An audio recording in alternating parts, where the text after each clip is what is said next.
큰일 났어요. 왜 또 앉아있고 그래요? 교수님 아직 퇴근하시면 안 돼요. 왜 무슨 왜? 아니 오늘 제 친구가 하루 종일 기침을 하다가 갈비뼈가 골절이 됐대요. 이 정도로 기침하면 폐암 아니냐고 교수님한테 여쭤봐달라고 하는데 빨리 병원에 와봐야 되는 거 아니에요? 얼마나 또 친구를 또 겁을 줬으면 또 폐암 얘기까지 나와요. 자, 우선 이렇게 기침이 너무너무 심한 분들은 진짜 막 가슴 통증에 진짜 갈비뼈 골절도 일어날 수가 있고, 또 기침하다가 막 실신하는, 기절하는 경우도 있고, 또 기침하다가 막 토하고 막 이런 사람들도 있어요. 그러니까 기침이 얼마나 심하면은 이렇게 고통을 받을까요? 제가 오늘은 이런 기침의 원인, 그리고 어떻게 일상생활에서 조절할 수 있는지에 대해서 자세히 알려드리겠습니다.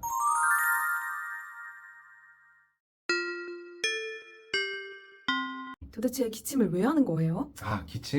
기침하는 우선 원인은 너무나 많아요. 그래서 지금 모든 기침물 원인을 설명할 수는 없겠지만, 우선 먼저 이제 기침하시는 분 입장에서는 이게 진짜 기침인지 헛기침인지 구분을 하는 게 필요해요. 목에 이물감이 있을 때 자꾸 이렇게 해소하려고 간질간질하니까 이런 거 있잖아요. 이것도 우리가 기침이라고 하지만 이거는 진짜 기침은 아니고 본인이 그냥 일부러 하는 목을 간질 해소하는 그런 거다.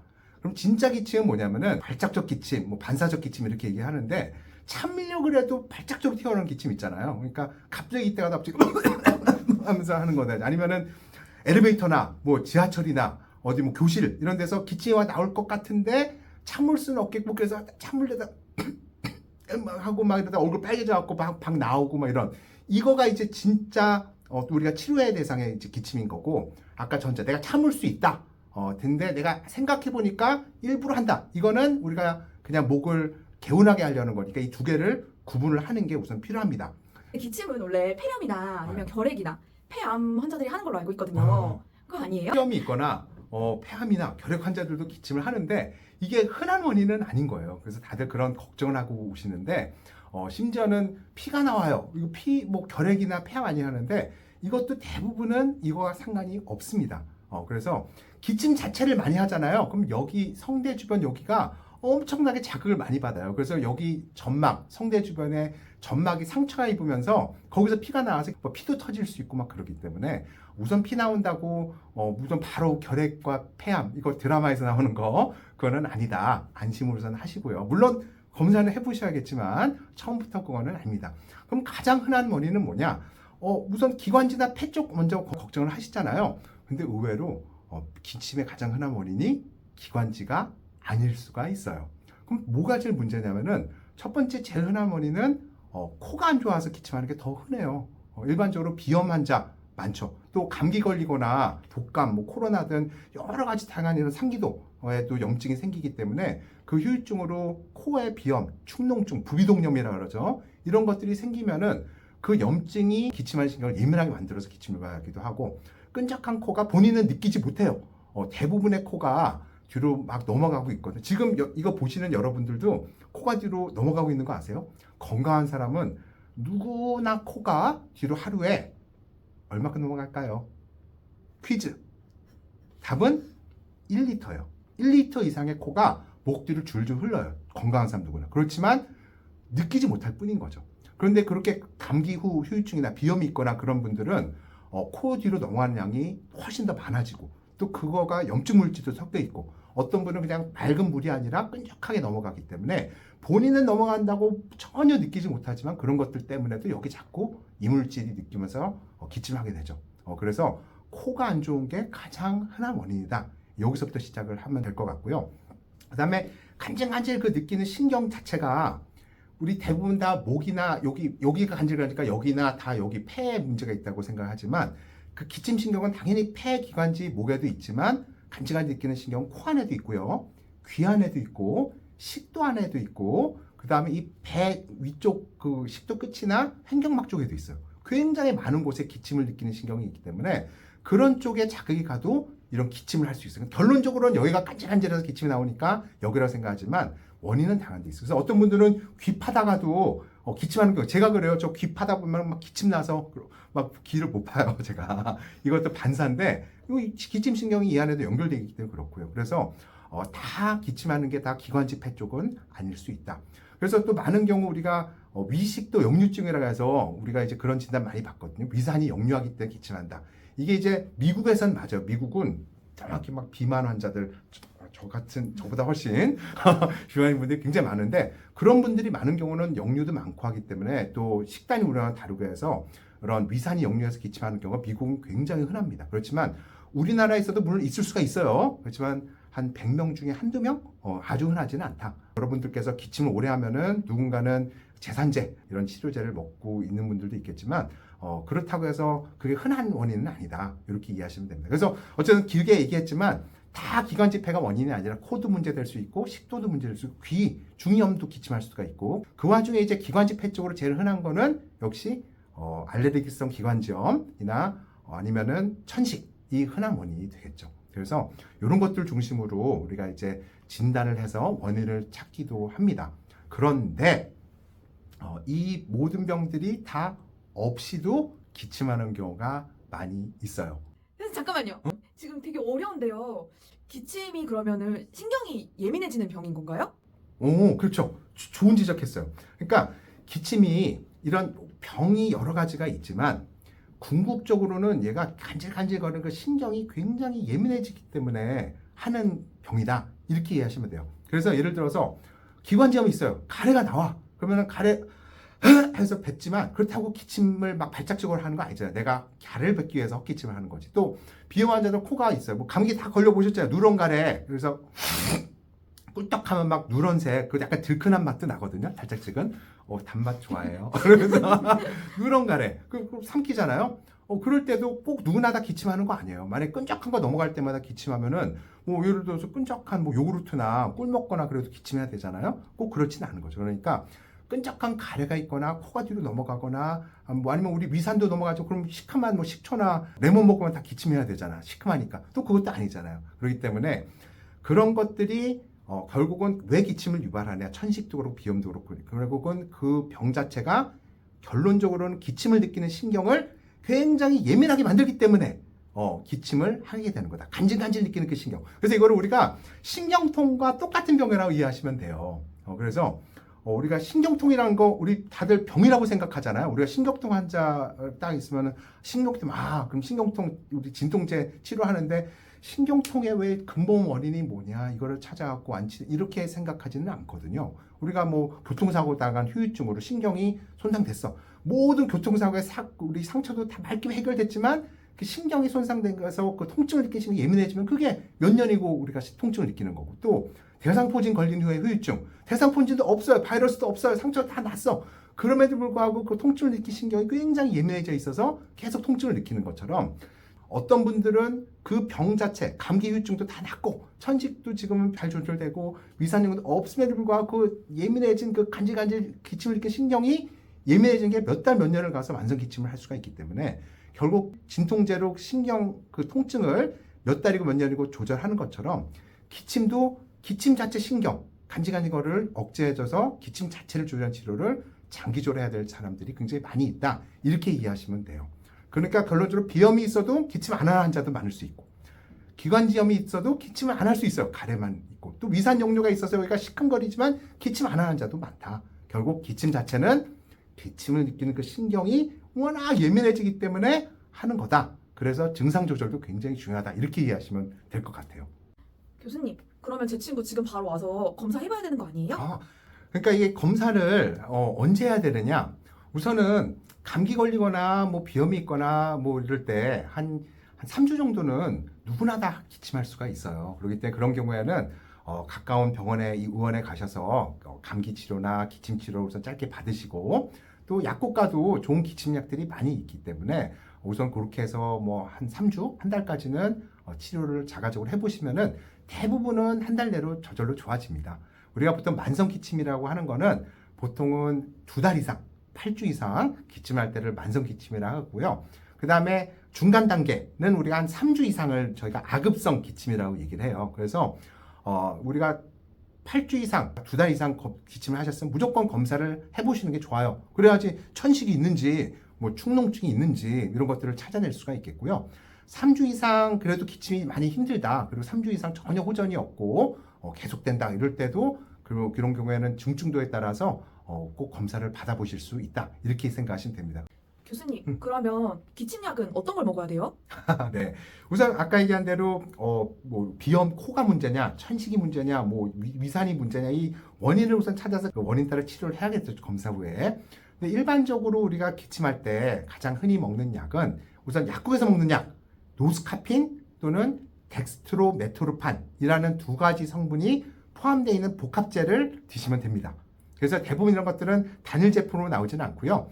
우리가 콧물, 코가 제일 중요한 원인이라고 했잖아요. 우리가 급성 기침에는. 그렇기 때문에 콧물이나 코가 뒤로 넘어가는 것을 없애주는 1세대 항히스타민제나 수도에페드린 이런 것들이 여러 가지 섞여 있는 그런 종합 기침약으로 나오게 되는데 거기서 기침을 억제하는 성분이 바로 이 덱스트로메토르판, 노스카핀이 대표적이고요.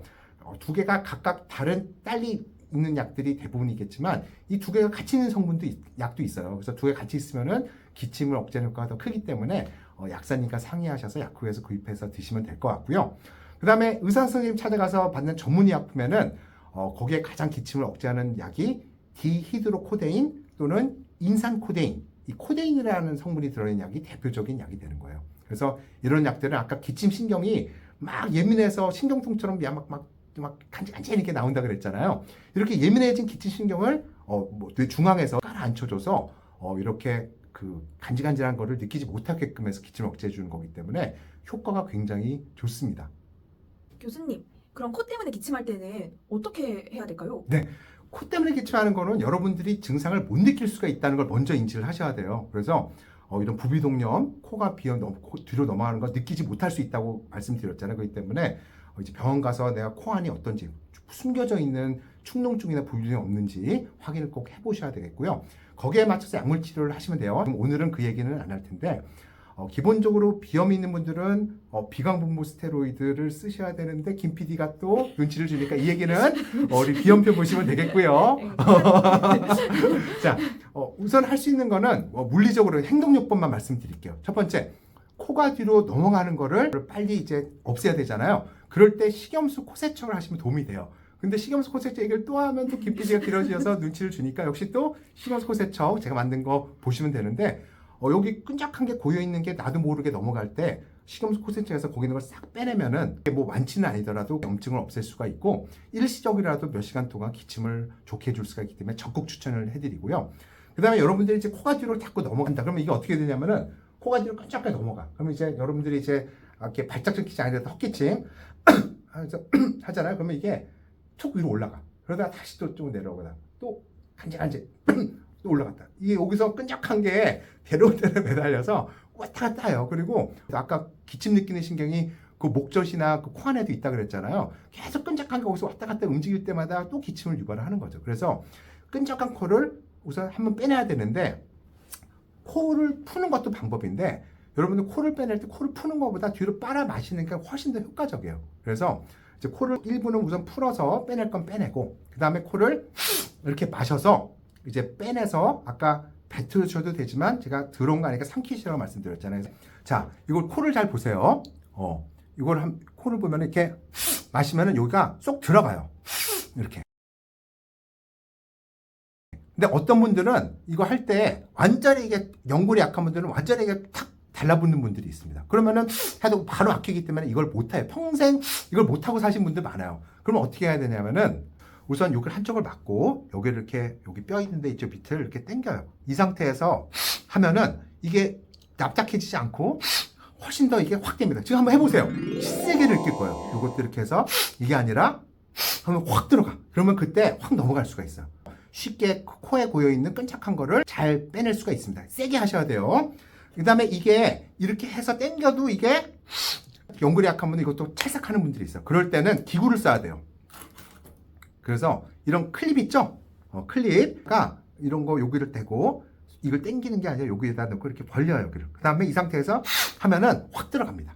이거 아니더라도 그냥 얇은 젓가락 같은 거 쓰셔도 되고 너무나 뾰족하지 않은 열쇠 있잖아요. 이런 건 주변에 이렇게 해서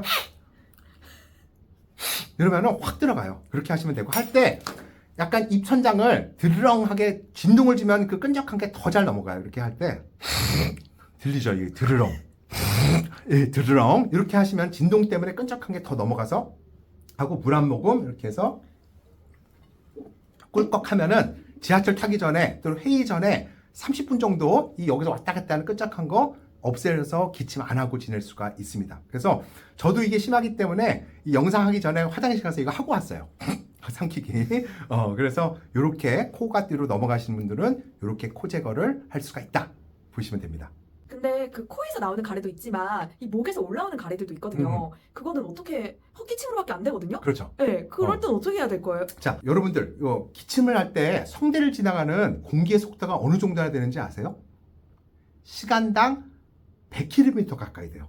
그러니까 시속 100km 이 정도로 빠르게 공기가 지나가니까 그게 기침을 할 때마다 성대를 지나면 여기 얼마나 상처를 입겠어요. 그러니까 여러분들이 가래 뱉겠다고 계속 일부러 기침하는 헛기침 이거 할 때마다 여러분들의 성대는 아작나고 있다. 그리고 거기에 신경이 더 상처받으면서 기침 신경은 하루하루 더 예민해지고 있다. 우리 등 가려울 때 여기 가려워서 긁어. 그럼 시원하다 하는데 그럼 주변에 더 가렵죠. 긁어. 그러다가 여기가 더 가렵고 딱 그러면 나중엔 온 등을 이 점으로 시작했다가 다 피나도록 긁게 되는 현상처럼 처음에는 간질간질해서 가래 빼내겠다고 하다가 이게 여기가 점점점 손상되고 신경이 예민해지면서 나중에는 그냥 하루 종일 여기가 막 간질간질하고 기침하고 그럴 수 있다. 그래서 가래 뱉는 거 헛기침 여러분들 안 하셔야 된다. 그럼 어떻게 해야 되느냐? 가래는 있어서 내가 숨 막혀 죽겠다. 가래가 있어서 이 기관이 막히면 죽을 것 같다. 이런 식으로 많거든요. 그러면 어떻게 가래를 뱉느냐? 지금부터 잘 들으세요. 이거를 숨을 크게 한 다음에 소리를 내서 이게 아니라 성대를 열어놓고 마치 우리가 거울 있잖아요. 거울에다 입김 이렇게 해서 하는 거 있잖아요. 또는 우리가 그냥 이렇게 입김 내는 그 상태를 세게 하는 거예요. 앞에 촛불 100개가 있는데 그거를 내가 후가 아니라 입김 이걸로 끈다 이런 마음. 그래서 한 다음에 한 번 더 숨을 더 쉬어요. 더 끝까지 한 다음에 이렇게 하는 거예요. 그럼 컹 소리 안 났죠? 이렇게 해서 그럼 가래가 튀어나와요. 김 PD 침 튀었어? 왜 이렇게 부끄러워해? 부끄러우면 내 몫이죠. 이렇게 해서 하면은 어느 순간 가래가 툭 튀어나옵니다. 그러니까 앞에 지금처럼 사람 있을 때 하시면 안 돼요. 그러니까 어떤 순간 누런 가래가 툭 튀어나와서 부들 수 있으니까 혼자 보고 하시면 되겠습니다. 그래서 이렇게 해서 해보세요. 근데 여기의 핵심은 힘을 순간적으로 해야 되는 거예요. 이해하셨죠? 소리가 나면 안 돼요. 그래야지 성대를 보호할 수 있습니다. 그 다음에 이게 또 잘 안 되는 분들, 힘을 못 주는 분들은 어떻게 하냐면은 약간 이렇게 펌프질 이렇게 행동을 하면 좀 잘 할 수 있거든요. 그래서 우리 뭐 꽥꽥 날개짓 하듯이 해서 한 다음에 이렇게 힘을 동시에 주면은 힘을 확 줄 수 있어요. 상체. 그래서 김 PD 너무 부끄러워하는 것 같아. 이렇게 하시면은 성대에 물을 안 주고 가래를 뱉어놓으세요. 그러고 나서 이거를 또 뱉겠다고 그다음에 이렇게 뱉으시면 실패. 물 마셔서 삼키시면 됩니다. 이렇게 해서 하면은 우리가 가래가 기관지 막아서 숨 못 쉬겠다, 죽겠다 이런 거 없이도 성대 무리 없이도 기침 가래 관리를 잘 하실 수가 있습니다. 교수님 그 노란 콧물 삼키는 거 그거 더러운 얘기인데 유튜브에 보내도 되는 거예요? 자, 여러분 누런 코가래 이거 기침에서 굉장히 중요한 건데요. 우선은 코가 뒤로 막 넘어가거나 막 가래가 막 올라올 때 이거 뱉겠다고 캑캑거리시는 분 많거든요. 아까 그 헛기침 일부러 막 가래 뱉겠다고 하는 기침이 이제 대부분 이런 건데 그런 경우에 가래를 뱉겠다고 계속 캑캑거리다가 아까 여기 상처가 더 나고 여기가 더 예민해서 진짜 나중에는 발작적 기침으로 하는 그런 만성 기침으로 바뀔 수가 있어요. 그러니까 이 목 관리를 잘해야 돼. 쉬게 해야 돼요. 그래서 누런 코, 누런 가래 이런 거 있잖아요. 그거 더러운 거 아니에요. 꿀떡 이거 전혀 두렵지가 않습니다. 그 누런색이 균이라고 생각하죠? 균 아니에요. 우리 몸에 그런 염증 세포들이 대부분 내 몸에 백혈구잖아요. 우리 면역이 좋아야 할 때 그 면역 세포들이 거기 많이 모여 있을 때 그 색깔이 노란색인 거예요. 그래서 누런 가래나 누런 코는 더러운 게 아니고 여러분들의 면역 세포들이 거기 많이 모여 있는 거기 때문에 그거 그냥 뱉겠다고 계속 헷갈거리면서 여기 피나고 목 무리하고 그러지 마시고 삼키십시오. 절대로 뱉지 마십시오. 삼키는 게 훨씬 더 목 건강에 좋은 겁니다. 이게 기침 치료의 시작인 거예요. 가래 뱉지 말고 삼키세요. 교수님 근데 그렇게 했는데도 불구하고 계속 목이 간지러우면 어떻게 해야 돼요? 네. 자, 그래서 아까 기침이 신경통처럼 통증이 아니라 간질간질거리는 기침을 느끼는 신경이 예민해져 생긴다고 말씀드렸잖아요. 근데 이 예민해진 기침 신경이 건조해지거나 또는 거기에 이물질이 있거나 그럴 때 이게 굉장히 예민하게 반응을 해요.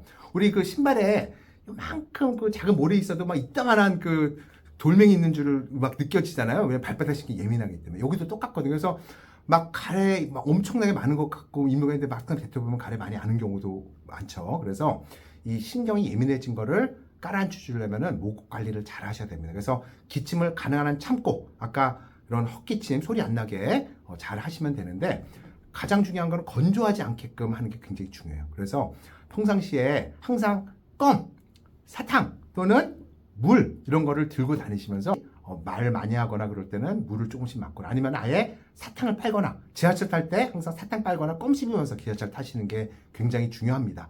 또 사탕이나 껌을 먹을 땐 침이 자꾸 나와서 삼키게 되잖아요. 그럼 여기에 코가 뒤로 넘어가거나 가래가 올라온 그 이물질들도 계속적으로 여러분들이 삼키게 되기 때문에 그런 이물질도 제거를 할 수가 있는 거죠. 그렇기 때문에 자꾸 침을 분비시켜서 삼켜라. 그리고 물을 소량씩 자주 마셔라. 이렇게 하면은 평상시에도 기침을 훨씬 덜 할 수 있습니다. 교수님, 그러면 사탕 좀 추천해 주실 수 있으세요? 아, 사탕이요? 네. 아, 네. 사탕은 첫 번째로는 그 화한 거 있잖아요. 자극적이거나 박하향 나거나 우리 뭐 상표 중에 이렇게 이런 거 있잖아요.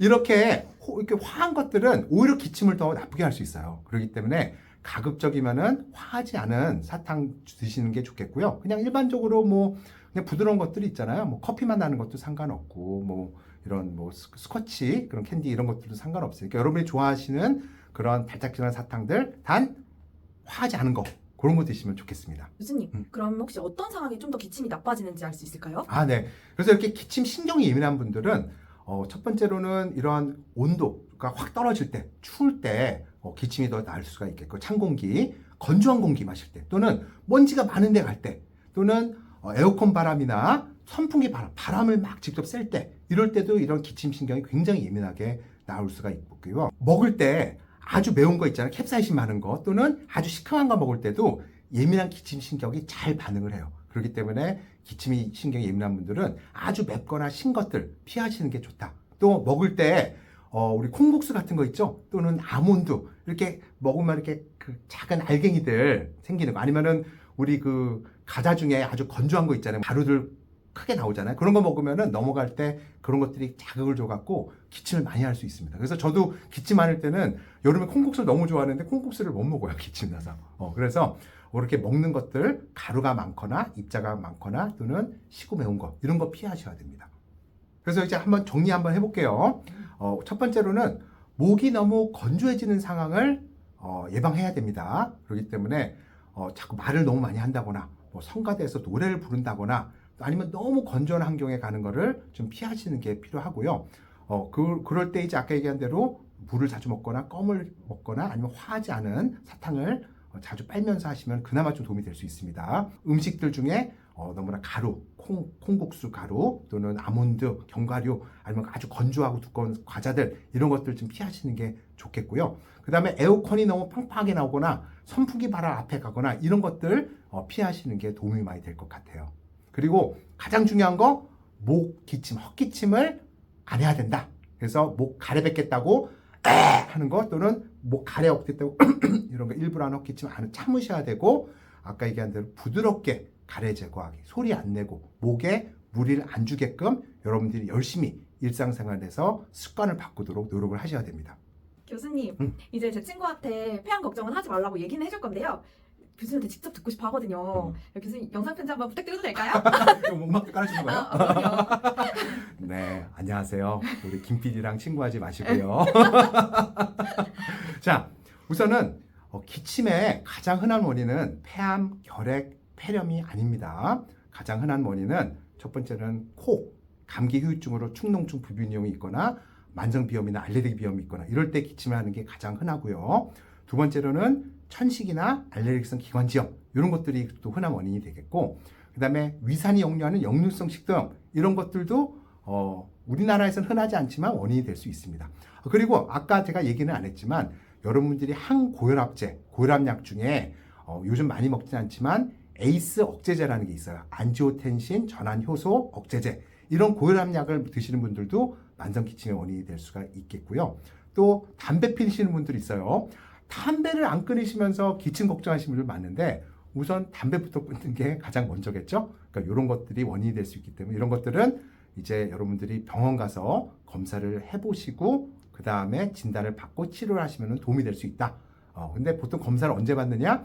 최소 3주 이상 기침이 호전되지 않고 하거나 아니면은 8주 이상 기침을 할 때는 만성기침에 꼭 검사를 받아보시기를 권장해 드리고, 이런 것들 하면서도 좀 더 오랫동안 기침 심하게 하면 그때 이제 흉부 CT, 정말로 결핵이 있거나 숨겨져 있는 폐암이 있거나 뭐 다른 폐렴이 이런 것들을 하기 위해서 엑스레이와 우리가 이제 흉부 CT를 같이 찍어 볼 수가 있겠습니다. 요즘은 뭐 흉부 CT 건강검진으로도 많이 찍으니까 걱정되시면 같이 찍어 보시는 것도 도움이 될 수 있을 것 같고요.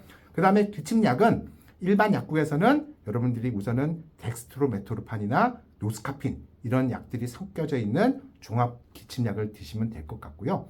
그런 약으로도 조절이 안 되면은 나중에 이제 병원에 오시면은 원인에 대해서 치료를 받으시면서도 기침 조절이 안 될 때 이제 디히드로코데인 또는 인산코데인 이런 약들이 포함되어 있는 기침약을 같이 복용하시면서 너무나 예민해져 있는 간질간질 기침신경을 잘 억제하면서 기침 치료를 하도록 해야 되겠고, 그 다음에 아까 얘기했던 행동치료들, 목, 여기 성대 가래뱉겠다고 자꾸 무리하거나 기침, 헛기침 이런 거 자꾸 안 하도록 노력하시면은 여러분께서 훨씬 더 건강하게 기침 관리를 잘 할 수 있습니다. 아, 이거 영상 편지였지?